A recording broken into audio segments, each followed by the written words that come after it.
analogy I always use, because all of my writing techniques, I never took any writing classes or seminars or anything like that, or read any pamphlets. My whole thing was everything I learned as an actor, studying acting for 6 years, I've basically applied to writing. Now, like, if what did you learn then? Well, it's just like, well, I'll give you an actor analogy that works completely for me as a writer. All right, if I'm playing on, I don't know, whatever, Sugar Babies or something, you know, something really crazy. All right, Sugar Babies, okay, in a theater production. All right, and I'm driving on my way to the theater, and I hit a dog on the way to the theater that night. Okay, now that doesn't make you commit suicide after killing a dog, but it's going to affect you. Yeah. All right, okay, and no, I'm affected by that. Now the thing is, when I go out on stage, I have to bring that experience on with me, or what am I doing up there? All right, that is obviously going on with me at that time, and that needs to be on the stage. That no, wait, it needs to be on the stage because it is what's happening inside of you? Yeah, exactly. True. Right. That's it. It's because it's what's happening inside of me. Now, if I'm doing Sugar Babies or Death of a Salesman or You Can't Take It With You, that doesn't mean the play all of a sudden becomes about a dead dog. Yeah. All right. But it definitely doesn't, but it definitely, I'm not there unless I bring that on with me and make that work inside of the material. If I'm not, then you could just send a robot out there. That's just good acting. That's what you have to do. You can't deny anything.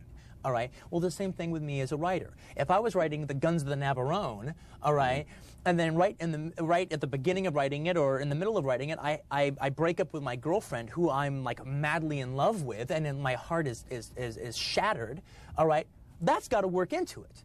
Now, the story is still about a bunch of commandos going to blow up a couple of cannons, all right? But that pain that I'm feeling has got to find its way into this story, or else, what am I doing? And translating to writing, meaning that whatever you're experiencing as a writer, you got to put into those characters, and you know how to do that? Yeah. Well, I mean, that's the thing I think that makes, I mean, that's why when people say, well, you're just making movies about other movies. I go, well, that's bull. I mean, to me, all my movies are, I mean, I'm working in a genre, no doubt about it, all right? And I respect the genre, no doubt about it. And what's the genre in your own definition? Well, in the ones I'm doing crime films, all right? And then, like in the case of Reservoir Dogs, it's a subgenre crime film. It's a heist picture. Right. A bunch of guys get together and pull a robbery. You've seen a bunch of kind of movies like that before.